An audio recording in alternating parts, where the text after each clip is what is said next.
Good morning, Matt Waldman. Let's see if it works this time. Lucky week 13. Not so lucky for everybody, but I feel lucky because I'm sitting here with Matt Waldman on the Feel It or Fucking podcast. We're going to feel and fuck some players that, man, maybe you can use or maybe you cannot use down the stretch. How are you today, Matt? I'm doing pretty good. Lots of little things going on that are like, normal things for most people, but for you and I, probably we'd rather just call somebody to see if they can take care of it right now. But I'm gonna have to do some of that myself. That's like everything for me. Yeah. And by the way, the fellow who came and did the Christmas lights did a wonderful job. I'm off the hook for that now. So, you have an elf? You don't? No, man, I'm Jewish. We don't have elves. Oh yeah. All right then. Fair enough. Touche. Big,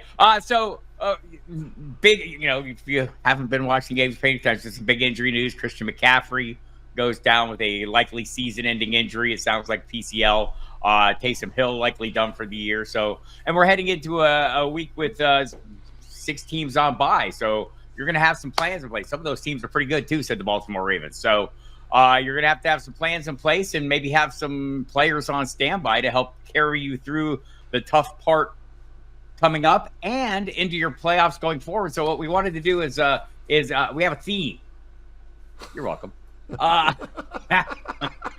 The theme is to add players to rosters just in case. Feel them or fuck them. So I'm going to start out with the Raiders running back that nobody ever heard of until last week, except Matt Waldman. He knew all about him. Sincere McCormick, who had 12 carries against the Kansas City Chiefs, kind of paced the running back room. This was Zamir White and Alexander Madison still out, or Madison closer to returning. He was questionable, but didn't make it on the field. Sincere McCormick, playoff roster edition, just in case. Feel it or fuck it. I'm kind of feeling this one.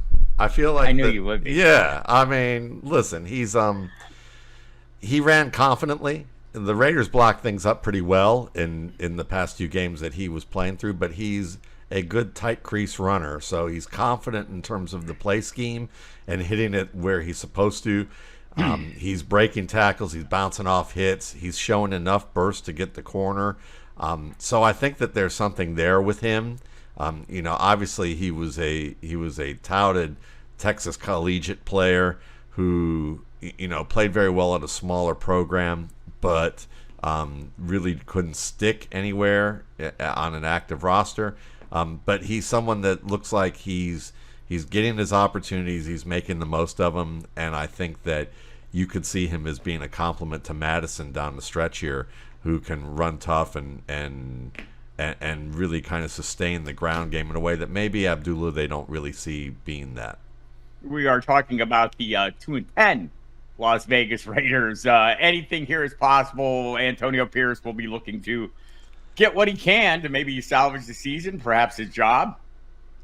Games upcoming against the Buccaneers, Falcons, Jaguars, and Saints, and Chargers to close out the season, but the teams we're more interested in, including the Jaguars. So yeah, I would need a lot of room on my bench, but if you have issues, I don't know, if Christian McCaffrey's gone and you didn't hold on to Jordan Mason and somebody just grabbed Isaac Grendo this morning seeing what's going on or put in a heavier waiver claim than you. I agree with you. I think he might have a job. Total speculative play. Feel him as that and nothing more. KaVontae Turpin, the Dallas Cowboys wide receiver who runs extremely fast. Yeah, I mean, I'm feeling that one as well. And mainly because you can see that whenever he gets the ball, he generally makes a big play. He gets a chunk play, it seems like, in every game in the past 3 to 4 games. And you're seeing that not even just in the return game, but in the short passing game. There's some trust with him, with Cooper Rush, who's probably had a lot of practice with him, as being the second team offense that gets reps together. He's someone that has done well out of the slot and finds the openings and increases. I think they're going to continue to roll with him, and you're going to see a guy that if you're, these are all guys that we talked about that we're just kind of saying, all right, we have a hole in our lineup in the playoffs. We couldn't really get what we wanted to really shore it up. Who can we get off of the bench or put onto our bench who might blow up, have a game that might be worthwhile blowing up and carry you in a way that you didn't expect? Kind of like Marcel Reese way back in the day.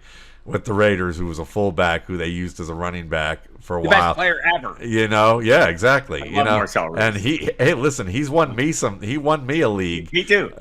So it's like it's the same kind of thing. KaVontae Turpin could give you that 100-yard touchdown, type of game at any point in the season, at any point for the rest of the season here. And I think that the stars are aligning that he's going to get increased usage. Let me open the centerfold of my statistical pornography here at the Next Gen Stats Center to the fastest ball carriers of the season page that I love and bookmark carefully. KaVontae Turpin, the fastest speed in the NFL this year, 22.36 miles an hour on a 64-yard reception. This is a beautiful swing for the fence play. I love fast things, Matt. My eyes are up. Don't worry. Also, I just wanted to make sure that you didn't have that J.J. Zachariason layout going on. I got that too. Okay, I got that too. Okay. I feel him as a break the glass in case of emergency kind of play. Those kind of playmaking difference makers that can do something with very limited workloads. And his workload has been fair at times. He's had as many as 7 targets in a game. It hasn't hit that point since midseason, but still has a role. And who else? There's Brandon Cooks. I mean, he might be one of those guys too. Sure. After he caught a touchdown last week. But these are the kind of players we'll be looking at. Noah Gray, the great tight end of the Kansas City Chiefs. Yeah, I'm feeling that one too. I mean, I think that when you look at Gray, the targets seem to be on the increase. You've certainly seen him authoring some big plays over the middle of the field. I know that from a standpoint of what number option is he really? Is he really the second, or is he really more like the third or fourth option in this offense? But he's the subject of really the way they scheme this offense, that there's a lot of clear outs for him, and then he gets to run through open field, and he's a little bit more athletic than Kelsey is at this stage of his career. He's really kind of entering the prime, and we see that he's reliable. He's been in this offense for a while. He really understands it, which is probably the most important thing with Andy Reid offenses, is that a lot of these receivers, the reason they can't seem to make the big plays on a regular basis is they don't probably understand the voluminous playbook and the complexities of the Andy Reid offense that Noah Gray has attained. I would have to be in dire straits, but it's the tight end position, so you might be in dire straits, especially with some of especially Week 14 coming up. So, yeah, worth a flyer, but probably not an extended role into your playoffs. I don't know if there's enough there. There's another player on this list that probably is a little more appealing, but for the same reasons, but also more appealing. Okay, if you're wondering if it's December, people, look no further than the wish list we're publishing right here. Playoff roster, just in case. Michael Penix Jr. in Atlanta. Matt? I mean, yeah, I would say, honestly, I'm going to say fuck it, because it's probably not going to.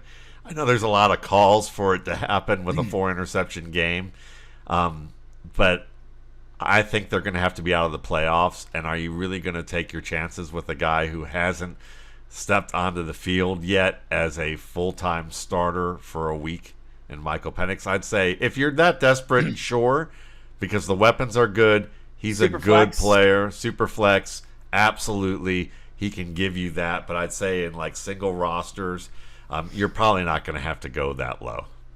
So the great Steve Smith on NFL Network last night on their post-game coverage late in the evening, if you're up in the wee hours of the morning like some of us are, I like that in the background. He had a similar like he thinks like it's really, you don't pull Kirk Cousins. By the way, 3 games, 6 interceptions. Oh, is it 1 touchdown or 0? It's not a lot. It's not good.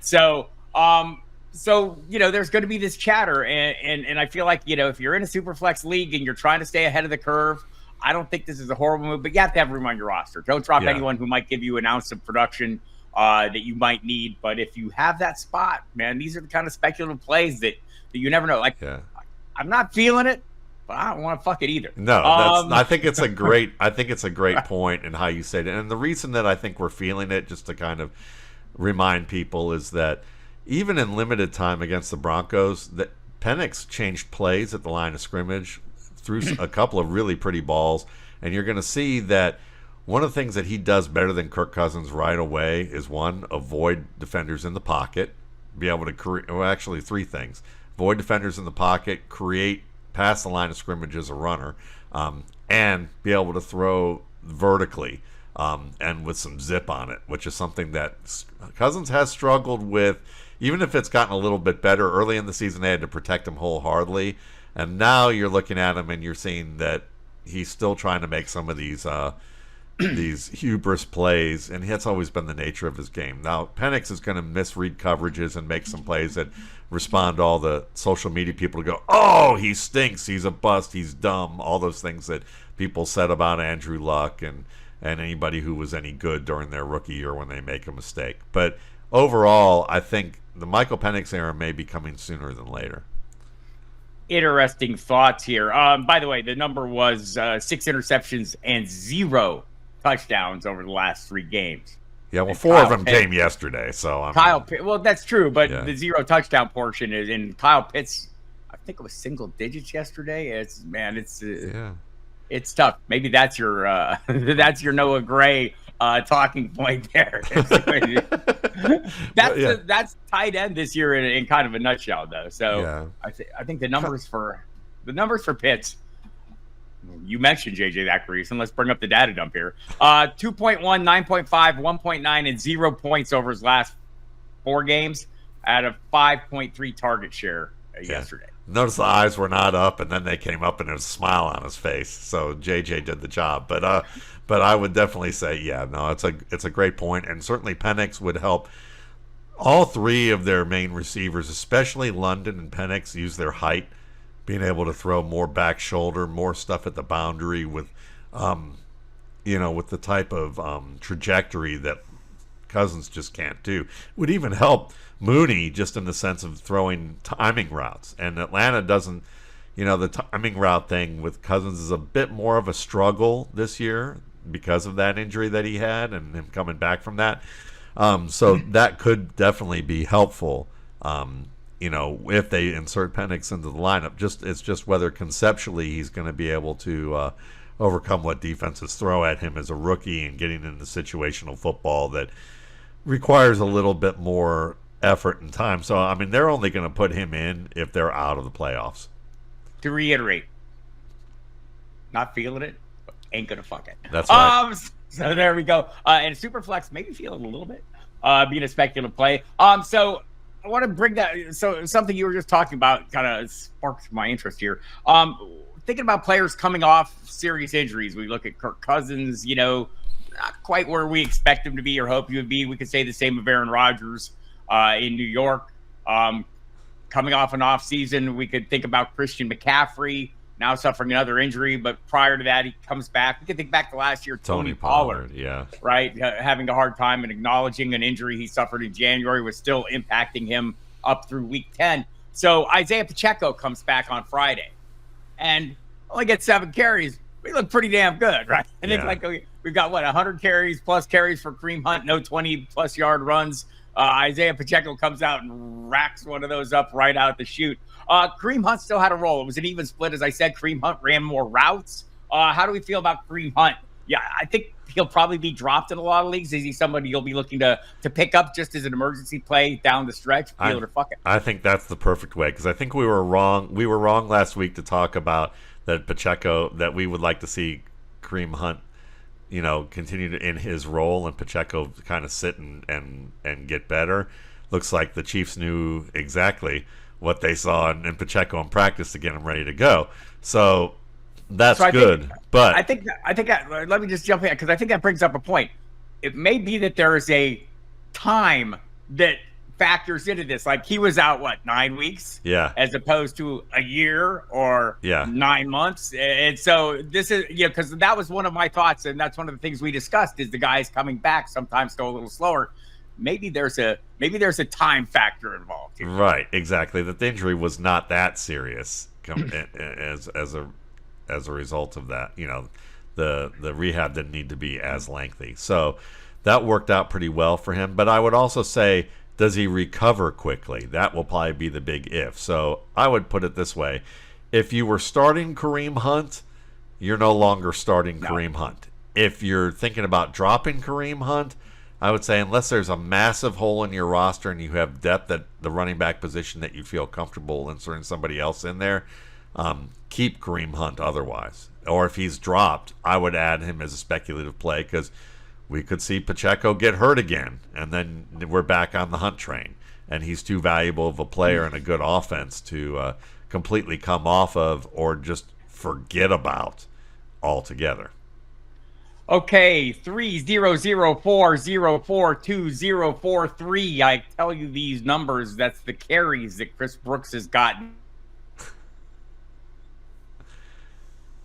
in his role as running back in the Green Bay Packers offense. Is he worth a speculative play for the playoffs only if you roster Josh Jacobs, or do you have like some hope that there would be a robust role that you could play him as a standalone or use him as a standalone? I would say probably fuck it, at this point. But the calls for him to stay on the roster and to be used a little bit more often seem to be increasing around the Green Bay, media. They like this kid. They like what they're seeing. He is making the most of the opportunities that he's getting. And I would say that he's the guy you want to be monitoring in case of injury, because I don't think Marshawn Lloyd's just going to come in there and tear it up when he's ready to go. I think that Chris Brooks and Emmanuel Wilson will probably be the 1-2 punch, and I wouldn't be surprised if it came to that Brooks would be the lead back. Makes sense. I only threw out all that bait for you because I know you love him. And like every time I watch him, who am I thinking of? Every time I see him play, and he looks damn good. So I think everything you say about him is correct. I just wish he would get an opportunity. We got to go to a feel it or fuck it standard play here. A guy that's very popular with the listening audience, Calvin Austin III for the Steelers, suffered a concussion yesterday, but he's starting to look like a legit deep threat, right? As the slot man there. They don't have another guy. Ben Skowronek will fill in, and not very capably, I'm sure, if Austin misses a game, but he, wouldn't expect an extended absence for him. Is he a piece you want to have? He is, and he's been someone I've been starting for the past few weeks in larger lineups, mainly because when you look at Russell Wilson, he trusts Austin in those like third down. Look, there's third down shot plays or third down bigger play type of things, like 3rd and 6. He'll go deep to him. We've seen some plays like that where he's targeting Austin in the vertical game, and also closer to the red zone, like inside the 30 on third downs. They've been going to him. I mean, the touchdown yesterday was a slot play on a post, inside the 30. It was like, a 24-yard score or something like that. And there have been multiple plays like that. He's shown confidence to Austin as the shot player opposite George Pickens in the middle of the field. So I would say as long as Austin's okay within the next couple of weeks, he's a guy you want to have on your roster and very possibly in your lineup.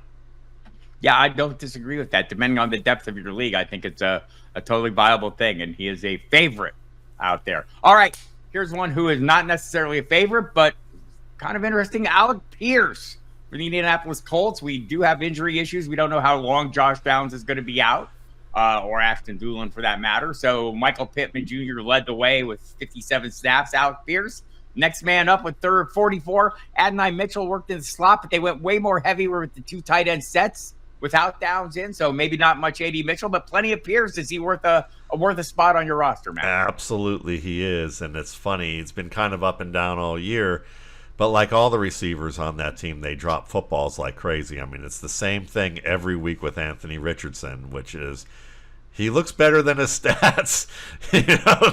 There's lots of drops. There's a couple bad throws in every game that you go, okay, that wasn't maybe not even in every game. Every other game, there's like a bad throw, like a really ooh, that was not a good decision. He misread that coverage really poorly. But every game, there's at least 2, if not more than 4. I would say there's at least 3 to 4 bad drops in every game, if not more. And I'd say, Pierce drops his share of balls too, but Alec, you want, I always hear people say you want, you want to have a supporter in your life like Anthony Richardson supports Alec Pierce. And I would say that that's exactly, that the fact that he believes in Pierce and trusts him and goes deep to him frequently, you're going to hit on some of those. So if you need if you're looking at players because you need somebody off the bench to start for you, this is that guy who can give you a huge week. And I think it's coming. I think we're going to wind up seeing one of those. Alec Pierce, to me, is probably the number one candidate to be like the 6-catch, 160 yards, and 3 touchdown day, like during the playoffs, that you're just going to be like, nobody started him, But I think that he's a candidate for that to happen. And if you're in like a 4-receiver or 5-receiver lineup, he's an absolute start in those formats. Much like Parker Washington of the Jacksonville Jaguars was yesterday. We saw the breakout. He had a 100-yard game, 6 catches. Solid game. We saw what happened to Trevor Lawrence. He had only thrown 10 passes, completed 4 of them when Mac Jones came in. The problem when Lawrence hadn't been in the previous 2 games was Mac Jones was terrible. Mac Jones was serviceable this game, looked okay. Is that going to be a factor in whether we're interested in Parker Washington or not, how our level of confidence is in Mac Jones? Because I think when a guy has a breakout like that, I probably want to roster him no matter what because I'm greedy like that. Yeah, but I think I recommended Parker Washington, I don't know, probably 8 to 10 weeks ago, whenever Christian Kirk got hurt, and this is the first game that he was actually worth a fuck. So correct. I would say at this point, he's someone you want to watch and see if Mac Jones is, continuing to sling it, and maybe pick him up in a week or two. But I would say right now he's not a high priority. Now they face the Jets, but then after that it's the Raiders and then the Titans again. Right. And then so I would say those are the 2 games that you're probably really targeting. So if he has a decent game against the Jets, then he's a guy that you might want to add. Okay, let's. I hinted at another player, the Noah Gray of the wide receiver room, the great Nick Westbrook-Ikhine. 20 catches this year, 8 touchdowns. It's a touchdown every 2.5 catches. According to Zach Reason, wide receivers across the league are scoring one every 12.7 catches on the average. He's also had a 20% target share in 3 straight games. There's no way he should not be on a roster right now. That's correct, even though I would say every fantasy analyst for the past 8 weeks has been like, no, it's going to end. No, it's going to end. He can't maintain this rate. No, he can't do it. Well, apparently he's that double snake eye. He's that double snake eyes, or rolling snake eyes like 6 times in a row type of guy. And I would say that's fine. I would ride it mainly from the fact that he does have a rapport with Will Levis. He's functioning well in the slot. He's always been a pretty good red zone player. Like I think he uncovers pretty well in the red zone. So give it a shot. I mean, to me, he's not as exciting as maybe Alec Pierce, but he's kind of that guy that you got to have him on your roster, and if you need to play him, play him. In the 3 games since Will Levis came back, Calvin Ridley had emerged as wide receiver 7 in fantasy over those 3 games. This week, it was Nick Westbrook-Ikhine who finished or currently stands as wide receiver 7 with 21.1 points. Two touchdowns is different than one. But look, I think the Texans have emerged as this kind of big play offense where if you have a hole in your roster and need somebody who might score you a touchdown, and one of them are the only ones available, like last week, Chigakonko catches a 70-yard touchdown. They seem to have, and on very limited role, people. I'm not saying go out there and grab Chigakonko. Yeah. But this is an offense that maybe you can mine a little deeper than just the surface players. I mean, the Bengals, the Colts, and the Jaguars are who they face next. Right. I would probably roll with that, right? So, yeah.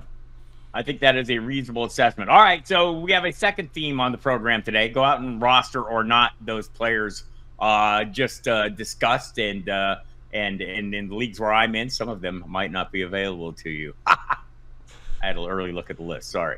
We're going to go into underrated, overrated, and tell the peoples what they are. We'll start with Packers wide receiver Jayden Reed, who doesn't need to catch a lot of passes to catch a touchdown either, much like Nick Westbrook-Ikhine, but he's been up and down. Underrated, overrated? I think he's underrated, and I think he gets underrated by fantasy people because of the fact that the trend now is to look at the things that Dwayne McFarland and JJ Zacharias and track, and other people track, and use that data as their bailiwick to do analysis, and that's fine. But there's a certain point where some players slip through those cracks because you actually have to watch the tape and see how they function in that offense. And when you take a look at Jayden Reed, one of the things that you see that shows up on film is he's very much in a Deebo Samuel-esque type of role, but he's a better route runner than Deebo, but he's not used quite as much as heavily in the run game as Deebo. But they're not afraid to use him in the red zone in that capacity. So the combined opportunity, the variety of ways that he can win are greater than Deebo Samuel. He just happens to be in an offense that has a lot of good talents to target.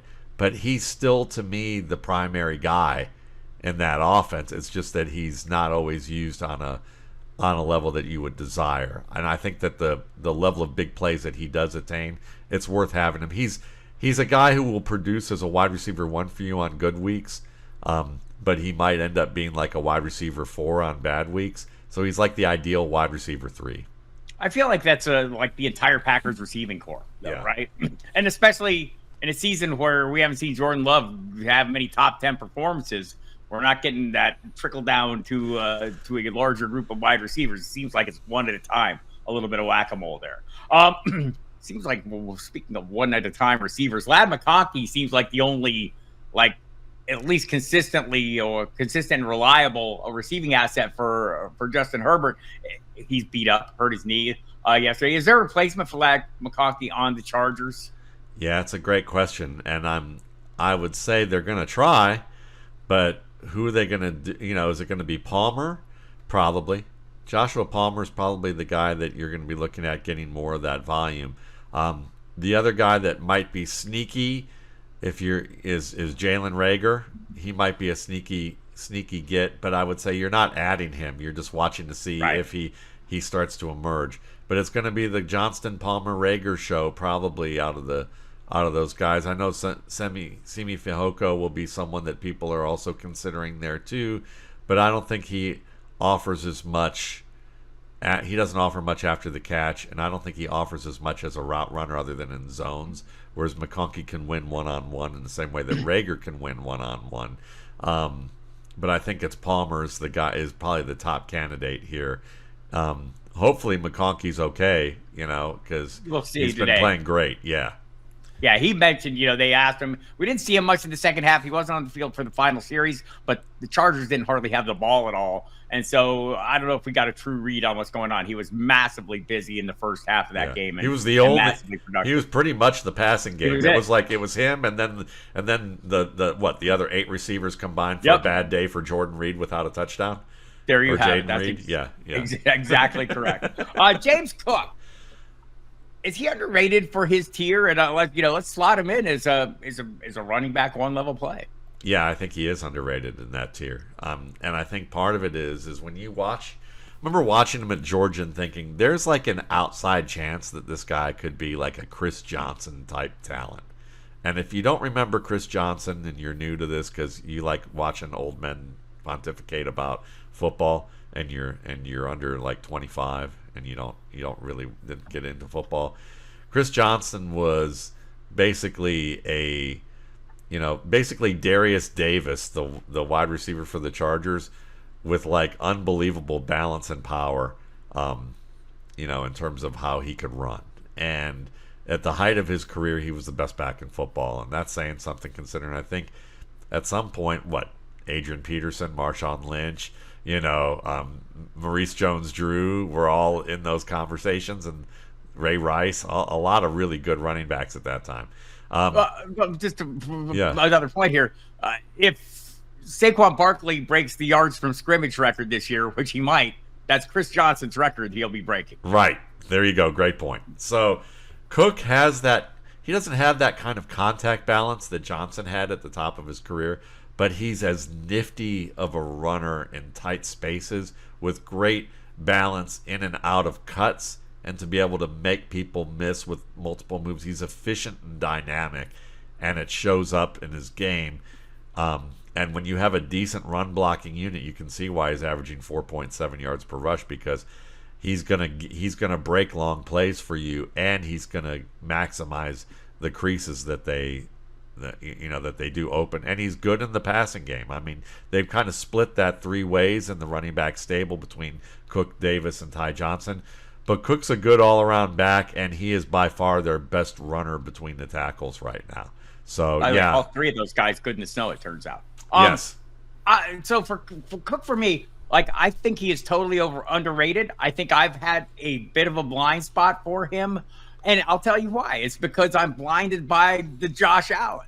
I mean, that's the focal point of this offense, and the guy that catches all your attention, the guy who throws himself a touchdown pass and then runs one in to score in all three phases of the offense. That's all you tend to pay attention to if you're not careful. But when you watch the games, you're going, damn, man, James Cook is good. Every time I pay attention, I wonder why I don't pay more attention. So, yes, I think he's underrated. You have it exactly right. CJ Stroud, is he overrated? I think based on last year's hype about him, slightly, but I hate to even give that tag. I think that he's come back down to earth because his offensive line has been awful. Injuries, and his injuries to wide receiver. But I would say overall, he's a quality young starter in a young Matt Ryan mold. And some people will say he's more mobile than Matt Ryan. I'm going to say, no, you don't remember Matt Ryan back early when he was like Gumby with some jets. And I would say the jets were more like maybe a motorboat propeller. But still, he could move around in and out of the pocket as well as C.J. Stroud could. And I'd say they're very much similar players. And so that bodes well for Stroud's career and for you in fantasy. But I'd say he's going to need that great talent around him to be a top 5 fantasy player year in and year out. He's more likely where he is right now with some better highs and not as many lows. Where he is right now is quarterback 15. I think so quarterback 8. Yeah, let's put him there. Yeah, the comparison for fantasy purposes to me is Patrick Mahomes. Not because he's as good as Patrick Mahomes in the NFL perspective, but because he's a good NFL starter who is not a solid, weekly, trustworthy fantasy starter right now. And maybe that changes. Like Patrick Mahomes was at one point a must-start fantasy player. He's not there. It's not Patrick Mahomes' fault. It's the way the offense is designed now. He doesn't have to be the guy who's throwing 50 touchdowns in a season. I think they would still love C.J. Stroud to be that guy, but right now he's a good NFL quarterback or a serviceable, solid NFL quarterback who can't be your starting quarterback on a regular, consistent basis. Yeah. Now we will say, just we'll note that we do realize that Mahomes is the 4th ranked fantasy quarterback since week 7. So he's coming on. And I think we both know that. Bigger picture. Yes. Bigger picture going back to last year. I mean, he's not been a reliable weekly fantasy starter. Right. He is right now. And some of that's been matchup based. And yes, I've been starting him where I have him, but I'm not starting him every week. That's just how it is. Is it over for Aaron Rodgers? Probably. I think he's become this toxic talking point, whether that's fair or not. I mean, I don't pay attention to it enough. I would say that if we were on like the football guys base camp board, our staff board, I would say they would probably know better because they keep up with the People magazine stuff a little bit better than I do in terms of like the stuff that's going on in the culture. But I would imagine from what I just see around Twitter and Blue Sky and all those places. Well, Blue Sky hates him no matter what. So I love you guys, but you guys are slighted on one side. X is slighted on another side. And it is what it is. But I would say that Rodgers, because of all of that, there may be a shot that people just look at it and say no thanks. But I'm kind of 50-50 on it right now, to be honest, Bob, because players, there are lots of players who talk about him and say, we love playing with him. Now I don't know if it's happened in New York this year, and I know a lot of people project stuff and say, oh, Aaron ran him out, Mike Williams out. Aaron did this to another guy. Aaron did this to another guy. And then, the media exposure that he's getting all the time and that he's taking up doesn't help his image. If he was playing well, it would have quieted down. Nobody would care. But now that he's not playing well, people care a great deal. And it's funny because if Austin Eckler decided to talk about things that mattered to people politically on Matt Harmon's show last year, it probably would have been the same thing. Even, and he wasn't playing well. They'd say, oh, he's done.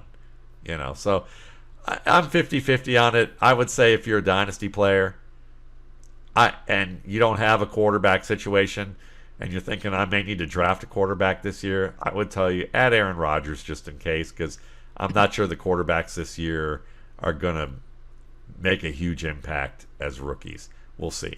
And if Rodgers we're expecting may be a hedge.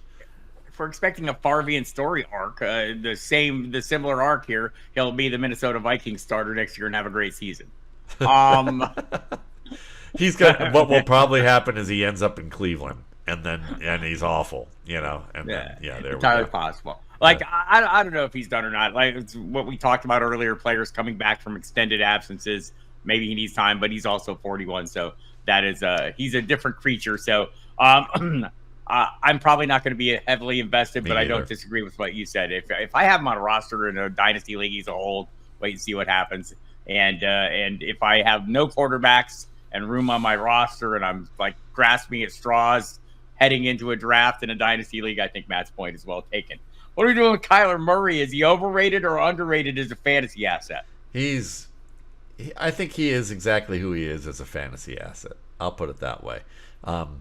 He is, he's going to create yardage for you. He's going to have some weeks where he has multiple touchdowns. But I would say on the whole, he's on the lower end of your top 15. Somewhere between 8 and 15 is probably where I would put him in terms of ranking and consider it that. Because I think he's, he's capable enough as a thrower and as a runner. He's just not a field general worth a fuck. So he's overrated in reality. Oh, without a doubt. Without a doubt he is. I mean, it's some of the throws that he makes are ridiculous, and I don't mean that in a good way. Yesterday. Yeah. I saw one of those yesterday. He lost the game for them. They were ahead, and he lost the game for them. He was a turnover machine. He made some throws that you're just like, dude, it's like if Kirk Cousins had legs, this would be, and you turned up the hubris up a notch and then blamed everybody else for your mistakes, you'd be Kyler Murray. And I do that. Wait a minute, you're talking about me. Hey, wait a minute. Hey, if the Arizona, wait a minute, that's not Arizona. See, there we go. But the Southwest fits. That's there we can put it. Yeah, there we go. But no, I don't play Call of Duty though. Yeah, that's true. That's true. And I think that part was overrated, but I do too. Yeah, but I think that there's the way that he plays football. I don't think there's a team that would trade. I don't think there are many teams that would actually trade for him. I think that if only the Cleveland Browns. If only the Cleveland Browns, yes, because they would trade for anybody, as we've seen. But unless they've learned their lesson. But maybe not. Go from there. So we've got Kyler Murray both rated properly and overrated. What do we got? Marvin Harrison Jr. Is he overrated or underrated? He's slightly overrated, only because when you look at the plays that he makes, people can't differentiate how he makes those plays, so they think it applies to everything. And I guess the best way to explain it is this: is when you watch the touchdown yesterday, they'll go, see, he can make these contested plays. He can make the acrobatic aerial plays. But if you notice, it was him with the ball coming over his shoulder and him tracking it over his shoulder with underhand attack. He's great at those plays. When you're asking him to make plays that, a Drake London or even like a Tet McMillan at Arizona right now, or a Savion Williams at TCU right now would make, when you have to jump back for the ball and high point it over your head and time your leaps and be able to do it in a manner where you put your hands in the right spot to win it against tight coverage. Those are like primary receiver type of plays that he doesn't make. He doesn't know how to use his hands that way. He catches it like his dad, and he catches it like Terry McLaurin. The problem is there's only like a handful of guys who could do that consistently well, and he's going to have to figure out that I think he knows he's not his dad, but he's going to have to either figure out how to apply better technique than what he's done right now to win those types of targets. And I think that's hard to do at this stage of your career. So I think he's a very good receiver who in his best years might be 12 to 15 in the rankings on a regular basis, kind of like DK Metcalf. He's kind of a DK Metcalf-esque type of player, sans the top 5 year that that Metcalf had. I think he's more what we see most years from Metcalf. What about a teammate, Michael Wilson? I think Michael Wilson's a little underrated. And if he were with a better quarterback, he might have a chance to be like a top 15, 20 type of player on a annual basis. Like he could be the ultimate wide receiver 2 type of option. Maybe like not like T. Higgins in terms of like how T. Higgins wins, but more like maybe like an Adam Thielen type of player. Except that, where Thielen would be the number 2 to like a Justin Jefferson. Interesting. They're moving him in the slot more, or they did this past week with Zay Jones back in the mix now. So maybe a slightly different role will give him a little more visibility. That's all the visibility we get today, Matt. We have felt, we have fucked. It's been joyous. I loved it. I hope you had a fantastic holiday weekend. Everybody, you can find Matt Waldman at mattwaldman.com, mattwaldmanrsp.com, on the Twitter at Matt Waldman, on the Blue Ski. Are you also just at Matt Waldman? Yep. I'm at simple. Football Diehard in all those places. See, look at on that. The Blue Ski and the X. Also, all of our work is at footballguys.com, the website, or all our in-season work. So check that out if you get a chance. Great articles coming from us. I fell that. And also catch my daily update podcast. Me and Mike Dempsey give you a little 10-minute chunk of news every morning to kind of start your day off right. Or unlike starting off right today, I gave you a bunch of bad news about injuries, but every weekday, check that out, 5:30 a.m. It's available to you, and also Matt's many other podcasts.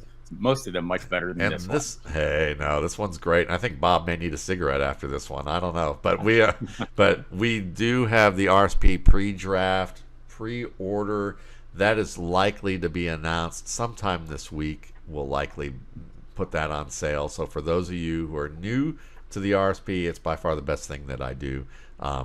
And you'll be able to find it at mattwaldman.com. I'll announce it when it's available. There's a pre-order discount for $19.95. So if you're new, it gives you even more incentive to check it out. And again, I'll just put it this way. As Bob would say, and a lot of other people echo, I wait until the pre-order period's over so that I can pay full price because I'm still getting a massive discount and he should charge 100% more. 100% true. 100% true. That is correct. Best thing I get every year. And just like the kind of in-depth encyclopedia of incoming talent that I need when I don't watch any college football, because I don't watch any college football because I'm watching pros, and gets me up to speed quickly because that's part of my job is knowing about these players. It's an essential tool, and I would pay double, triple.